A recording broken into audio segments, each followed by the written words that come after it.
everyone. Hello. I am recording another podcast episode, but today my guest is Sister Judy. She is uh, active in young adult ministry in Northeastern Conference, and she's also doing something very interesting and that I want to talk to her about on social media. How are you doing, Sister Judy? Hey Eric, I'm doing fine. How are you? I'm doing great. I'm doing great. It's good to have you on the podcast and to really get some insight in your life. So, we're going to ask if you could just start off by giving us a short bio about yourself and what led you to where you are now. Yeah, thank you for having me.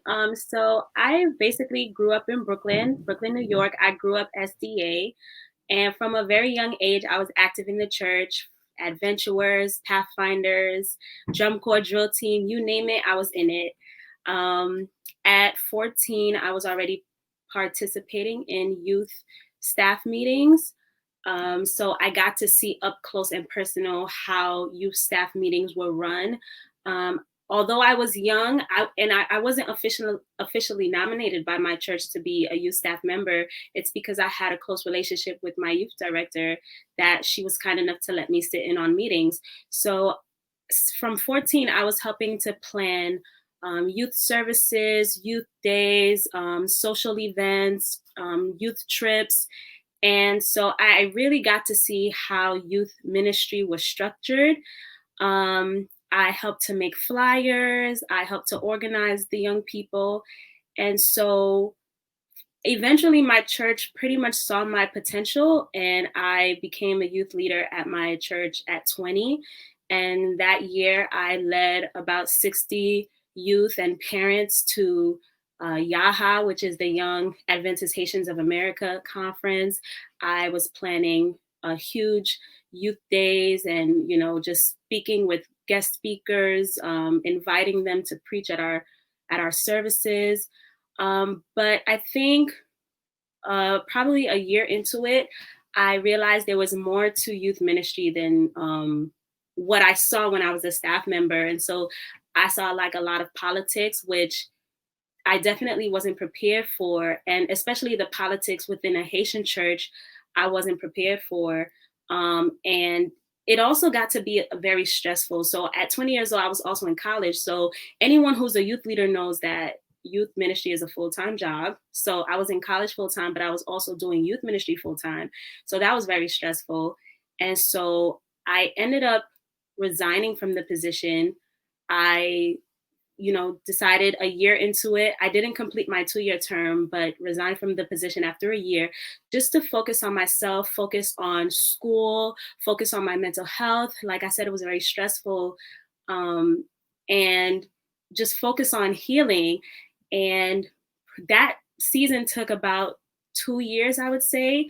And after the 2 years, I felt like I had gone to school. I had graduated with my bachelor's.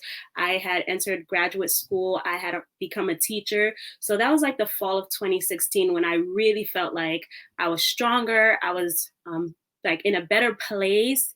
And I had also stopped going to my local church. I didn't stop going to church, but just stopped attending my local church.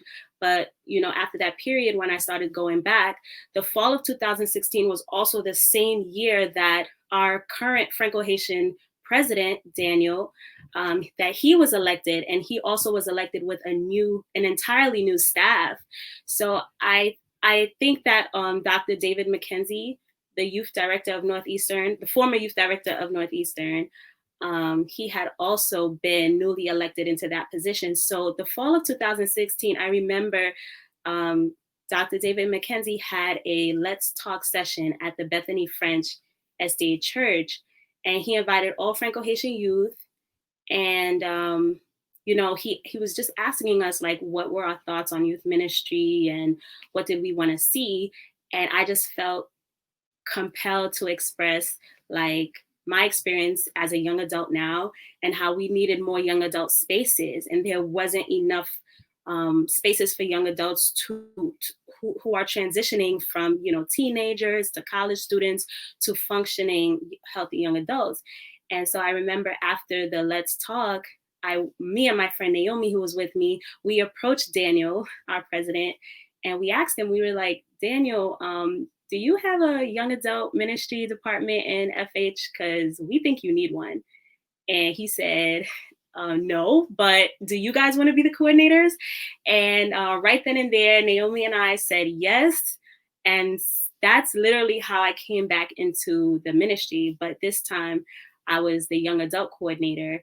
And so in that role, we've done open mic nights. That was our first event. We launched our ministry. We have a YouTube channel. We've done cooking classes. We collaborated with Save Souls Ministry for a mental health seminar. We did a Friendsgiving event that was very successful. And during COVID, we've had 2 virtual events. The first one, we invited panelists to talk about Juneteenth and the importance of Juneteenth. And our most recent virtual event was the Black Workers Matter event, where we had attorneys from the Franco Haitian community to come and talk about their experience in the field as it related to Black employment. So I'm just really proud of what the Young Adult Department has been able to do and how we've been able to serve our Franco Haitian young adults. And specifically, I'm just thankful and grateful for our leadership, our president, our VPs, for just giving us the autonomy to be as creative as possible. And I'm really grateful for that.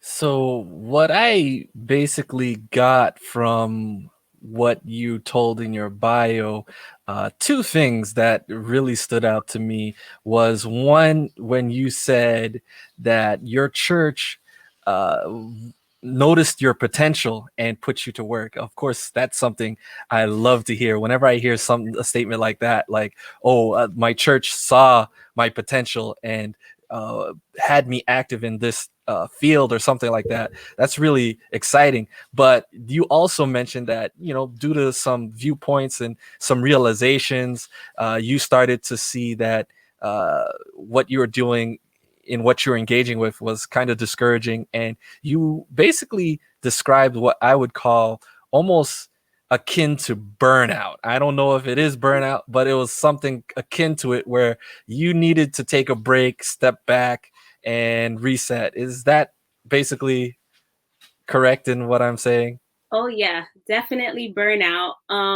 Because I realized that being a youth staff member is one thing, but being a youth leader is something totally different. Like, I didn't see that perspective when I was just sitting on the youth staff. I didn't see the committee board meetings. I didn't see the talks with the pastors. I was just communicating with my youth leader directly. And I could make mistakes as a staff member, but as a leader, the mistakes that you make is just on a larger scale, and they impact a lot of people. So that was very it was drastic, 2 different things. Also, I knew that as a staff member, I knew the times when you would have meetings and not a lot of people would show up, but I didn't realize the impact that would have personally when my staff members didn't show up or didn't show up consistently. It was very discouraging. But people have other things going on aside from ministry. Like I said, I was in school. A lot of people were in school or working. So it's just, you see ministry from a different lens when you are the actual leader. I totally agree. I think what you start to realize when you're a leader in youth ministry is the amount of sacrifice, the amount of hours, the amount of time you have to put in to the ministry. And usually, if you are not prepared or told beforehand about that, it can lead to a lot of stress and eventually a burnout. So I think that I've just learned from you, listening to you, is that when we mentor our future youth leaders and people in youth ministry, we have to prepare them and tell them, listen, it's a lot of sacrifice, it's a lot of time, it's a lot of work, it's a lot of hours on top of what you're doing in life, because we all have school, we all have jobs, we have to pay the bills and live in a house and have a car and all these kinds of things. So it's Yeah. going to take a lot of work, a lot of time so that you can be prepared and lighten the load amongst ourselves. Because I think what happened with you kind of is, like you were kind of hinted, is you were doing a lot by yourself. And when that happens, you get resentful, you get angry, and yeah, you can burn out. So Yeah. wow. And I think too, I think one of the strengths, I think, of the Franco Haitian Youth Federation is that each department has two people who are the coordinators. So I mentioned my friend Naomi. We became the young adult coordinators together. So if I was lagging, she would pick pick up some of the work, or if she was lagging, I would pick up some of the work. So it helped to balance it out where you don't feel like you're alone. And that was the case for every single department, whether it was sports or music or outreach. Every single department has two people working together. So I think that's one of the things that has kept me in this role for 4 years. If I felt like if I was going at it alone, the department itself probably wouldn't have been as successful. All right. So it's yeah, so this is wonderful stuff. So let me ask you this. As a leader of young adults in Northeastern Conference, um, what do you feel is something important to be telling um, our young adults, especially during this time?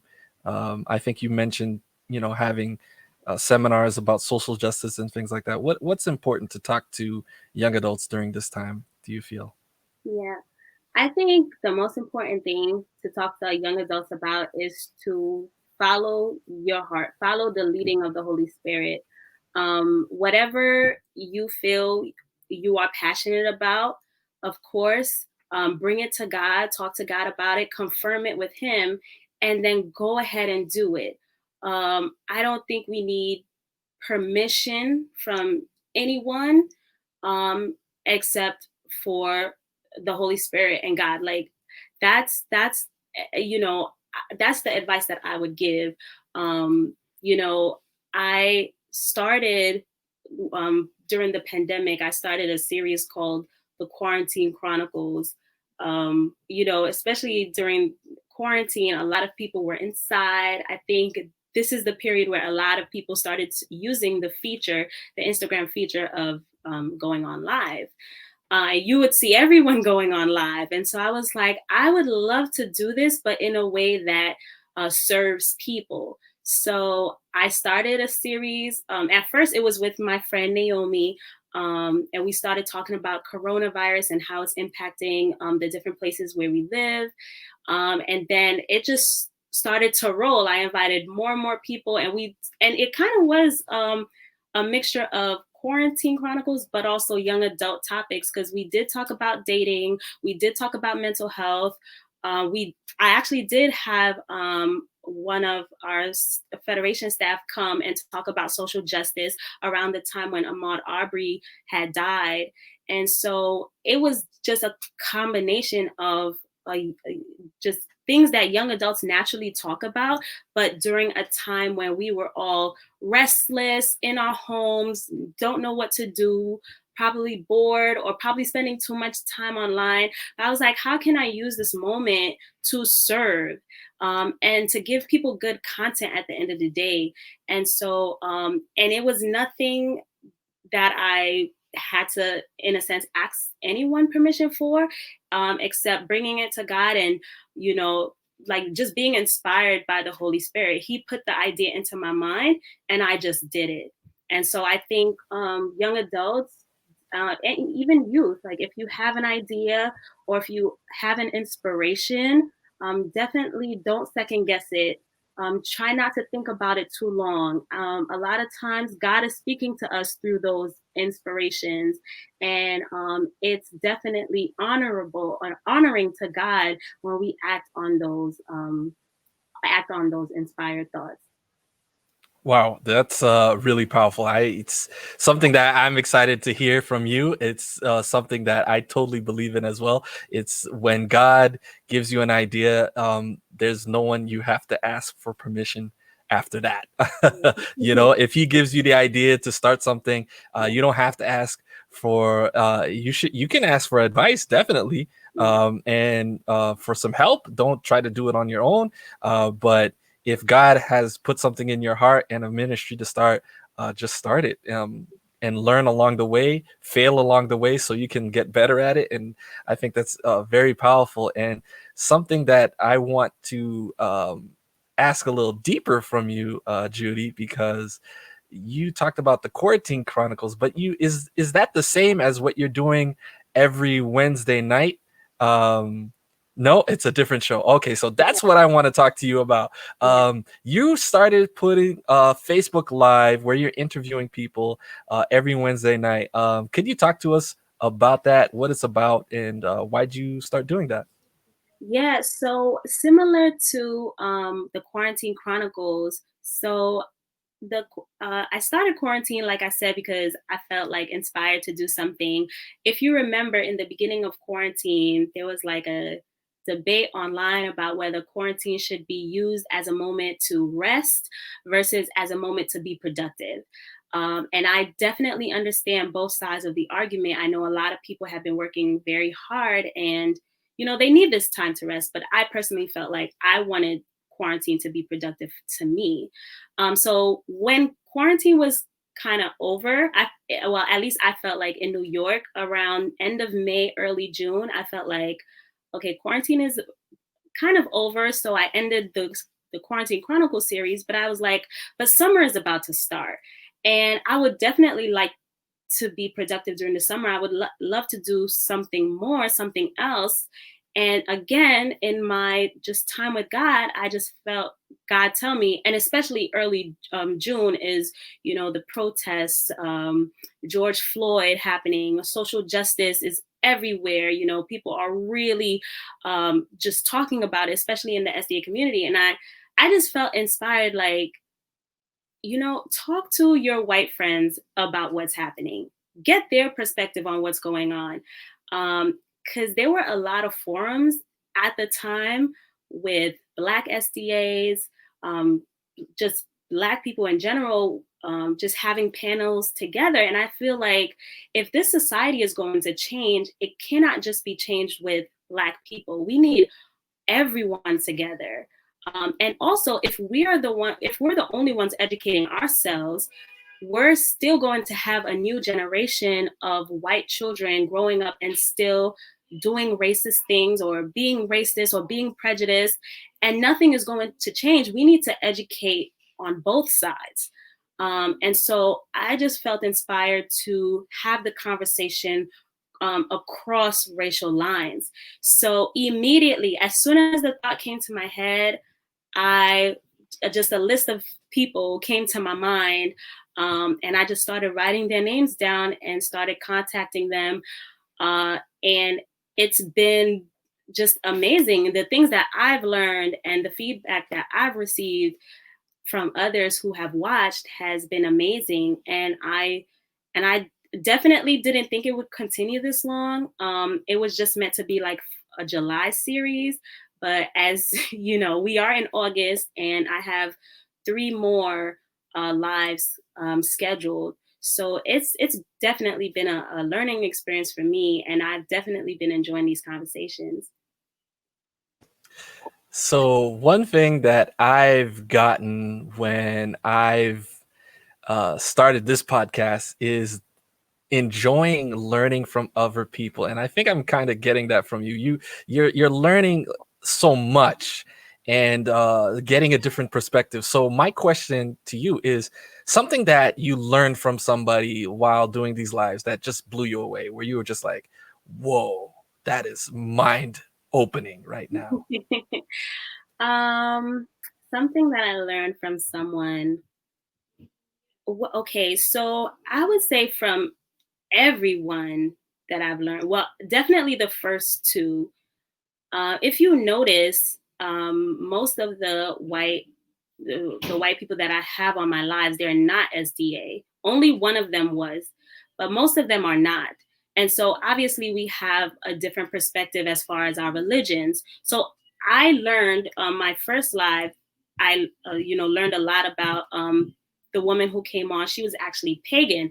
I won't get into her beliefs, but I was just open to listening. I was just open to listening to how she came to the beliefs that she has now. And, growing up Catholic, but then transitioning to paganism. But yet she still has some of the same values that we as Christians we hold. So that was definitely a learning experience there. But I would say across all of the people that I've had on, I realized that this is a quote from Shirley Chisholm in her book Unbought and Unbossed, where she says, just because most of the hands that are on the reins of power are white doesn't mean that all white people have their hands on that power. So the people who have their hands on that power are white, right? And but the important thing is that when a white person believes that they have their hand on that power too, that's what makes the racial conflict, that's what makes it even more difficult. And to be honest, that's what those who are in power, that's what they want, right? They don't want us to see that we are actually all the same. They want us to think that we are different. They want us to believe that we're fighting against each other rather than fighting against those with power. So the people that I've had on my live, they're working class. Many of them grew up in poverty. They are not like rich, right? Many of them experienced struggles and difficulties in their lives, and had to overcome a lot of difficulties.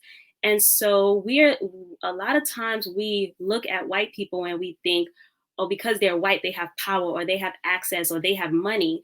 But I learned that that's what those who are in power want us to think. Not all white people have their hands on that power.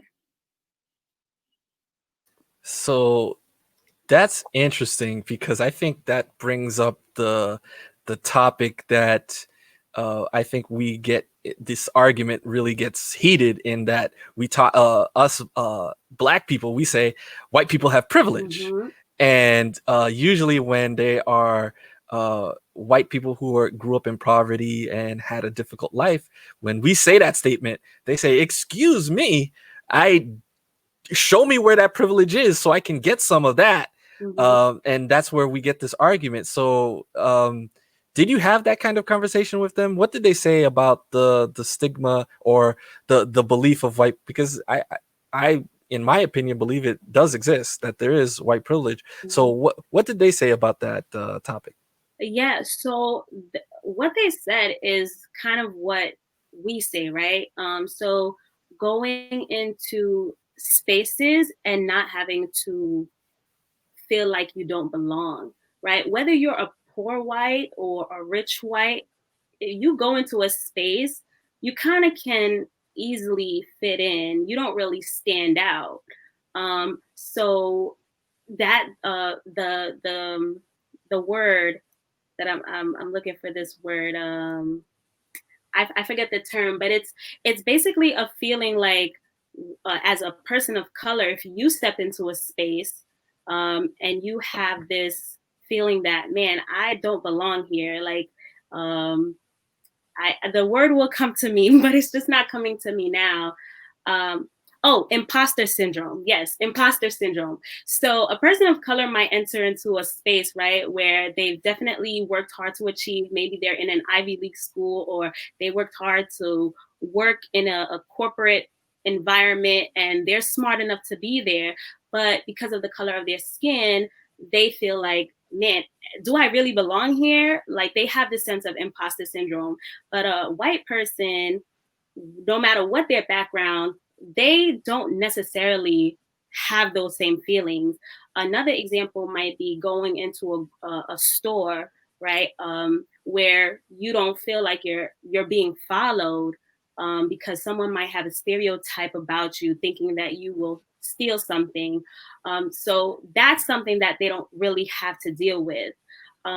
If you're trying to purchase a home, right, you won't feel like if you get rejected for a loan, or if they deny you the home, that it's because of the color of your skin. That's something that we people of color have to deal with. So the white privilege is it's invisible, right? It's invisible. A lot of working class or poor whites, they don't see it, they don't feel it. um, but it does exist, and so that's what I was able to get from them. Another really quick example is my the first person that I had on my live, where she talked about where she moved from a very diverse community to all white community, and then this was probably around middle school, and then when her black friends came to visit her in her new school, right? And she was hugging them and she was saying hi. And then the white kids looked at her and they said, "You know those people? Like, are they drug dealers? Like, are they safe?" Like, and like the stereotypes that they had of her friends who she grew up with. And she was like, they're my friends. Yes, I know them. And it just showed like these were middle school kids, and the perception they had of black kids or kids of color was just so negative, was very negative. And so I think that even in itself is a part of that white privilege. Like the fact that you don't have anyone in your circle who is a person of color, that you can go through life and not know anyone who is a person of color, that's privilege. As black people, we don't get that from, like, we have white teachers from a young age, we see white doctors from a young age. We don't have the privilege of just excluding ourselves from the larger society. But if you're a white young person growing up, you have the privilege of just isolating yourself into your white community, and that is privilege. Wow. Wow. That is deep right there. It's something that I realize that, yes, yeah, they have that ability to. I think I was listening to somebody, I think it was Heather Thompson Day, who says privilege is the ability to remove yourself from the conversation, from the conflict. Black people, we can't remove ourselves from George Floyd and Breonna Taylor because we're living it and we're experiencing it, and we have that fear that it can be us, while other people can say, okay, I don't want to deal with this, and remove themselves. And yeah, that's the privilege of it. And I believe one of your guests, who is SDA, is also in interracial marriage. Yes. um so I was really curious into any insights you got from that, and an SDA interracial marriage. Were they finding that the SDA community was as welcoming as any wonderfully people of 2020 should be, saying, "Oh yeah, they're interracial. That's perfectly fine, no problem. Especially they're both Christian. They both love Jesus. Amen." Or did they find a lot of uh prejudice and stereotypes and negative talk even still? Well, from what she told me, she didn't find any negative reactions to her relationship, which, praise God, right? Like, thank God she didn't. Because I definitely wouldn't want like that live to be about the difficulties she faced. So I just she didn't say that she had any negative reactions. On the contrary, she said that both families were very open. As a matter of fact, her family already knew that she would probably end up in an interracial relationship one day, because her past dating relationships had been interracial. And so that was like a known fact for her family. So when she introduced, her boyfriend, then now her husband, it was like, it wasn't a big deal. For We didn't go into his family, but she said that they were very open. As far as their church is very diverse, and doesn't seem like there were any negative reactions to it. So that's definitely a godsend. That's that's a blessing. But we know that that's probably not the case for all interracial couples. So I just thank God that they had that experience. And it's good to hear that, because that's something that I think we need to hear. We need to hear the positive stories and saying, yes, they did react the right way, and they were welcoming, and they did say, it's all good, because they understood the content of our characters. And I think that's wonderful, because I actually know them as well. I won't say their names, but yes, I know them very well, and their characters are what makes them so amazing and beautiful. Yeah. So if you guys ever meet them, you'll know what I'm talking about. But yeah, so it's good that you got to experience that as well. Another question I wanted to ask is, you have been talking to white people during this time of racial tension, and I remember talking to some people after George Floyd, and they were just honest. They said, listen, I'm angry right now. Mm. I'm angry. They were upset, and I'll be honest. Yeah, I got a little upset myself, because not a little, very upset. I mean, here we are, people that have gotten a lot of discrimination, a lot of hoops we have to go through, a lot of hurdles we have to jump. Not as open opportunities, feeling that all these kinds of, the world telling us, our skin color is this and that, all these things that happen. And then on top of that, even with all that we have to go through, on top of that, even when we try to be calm, collected, well behaved, they Mm. still will kill us. And I think that's what a lot of us got upset about. Yeah. And that's what I got upset about, thinking like, even in me being the best I can be, helping all community, white, black, any color, they still will just see me on the street and try to kill me. So my question to you is, you have been talking to white people about this, and a lot of us are upset, and sometimes we want to take that anger on the white people. What is your recommendation in how we should have conversations with them, as you have been doing? Yeah. Just there was a activist whose video went viral because she said, and this is not my position, but this is her what she said. But she said, "You guys are lucky. You guys, as in white people, are lucky that all we're asking for is equality and not revenge."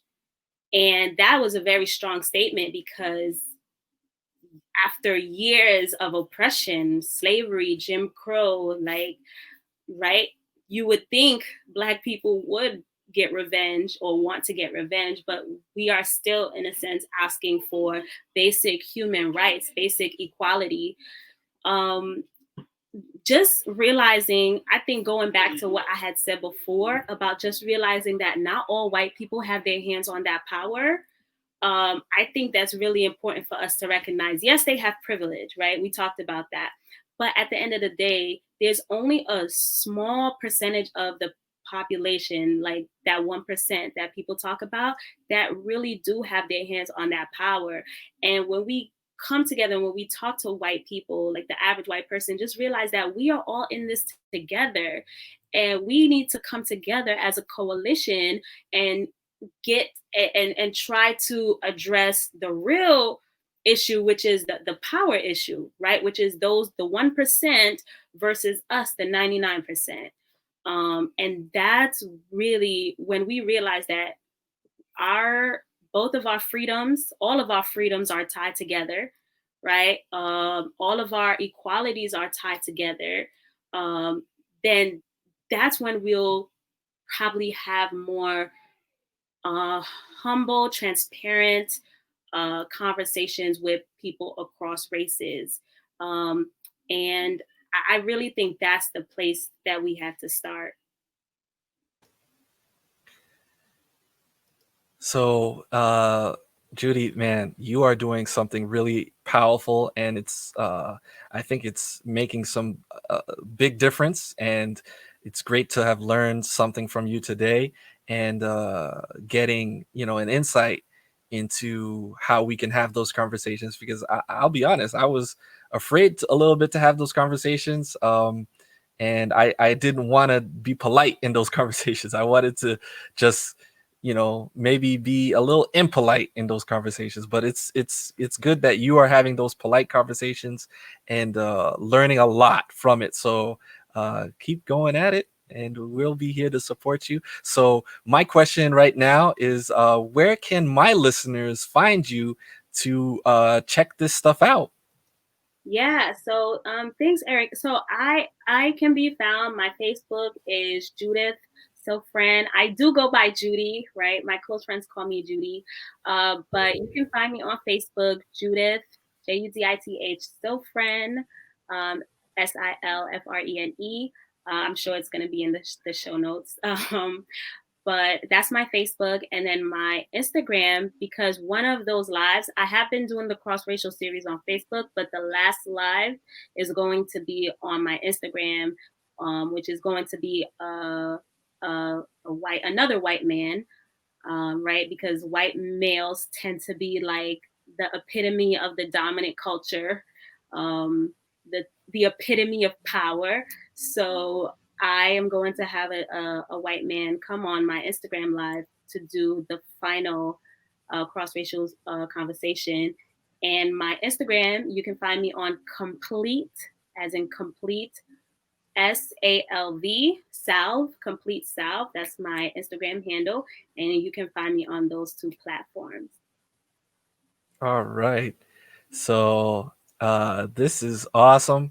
I was just trying to. So how do you spell that again? The Instagram? Yes. Oh, complete, COMPLETE, SALV. Complete sound. All right. That's awesome. So I'm going to put that in there so people can see that. All right. So go follow her Instagram, check her on Facebook. And of course, you guys know you guys can find me at youth_mentor 101 to find this podcast and all the recordings on Facebook, YouTube, and wherever you listen to podcasts. So, Judy, thank you so much for being on the podcast today. As I usually do, I give it to the guest to give some words of encouragement. So today, I want you to give some words of encouragement to a youth leader out there that is feeling about to be completely burnt out, like they are ready to quit, stop coming to church, stop helping out in youth ministry, just give up the whole sheboing, stay in bed, and all that stuff. It's been easy now because it's been COVID-19 and we haven't been going to church in the morning, but they just want to just give it all up. They're feeling burned out. What words of encouragement would you give them? Okay. Oh man, Eric, I'm gonna be biased because of my experience, but the first thing I would say is please don't give up, right? Don't give up. The youth need you, young adults need you. Um, the first thing is talk to God.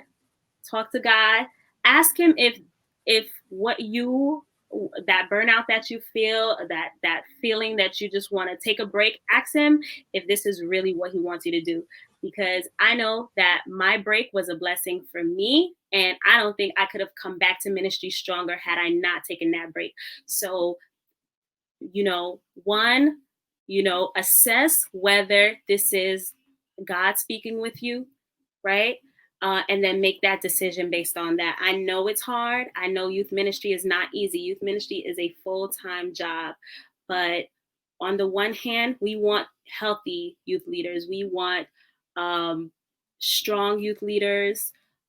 We need youth leaders who are uh, definitely just strong, right? So talk to God, and I'm sorry, but talk to God and see whether or not He is leading you to to take a break, to rest, or whether He wants you to continue and go on. At the end of the day, God has definitely not given us a spirit of fear, but of power, of love, and a sound mind. He has equipped you with everything that you need to be a powerful youth leader. So you can do it. And if anything, you have youth other youth ministry leaders that you can reach out to, that you can ask for their support, ask for their advice and encouragement. So reach out to your resources that you have, and really, really pray on it, because we definitely need you in this time.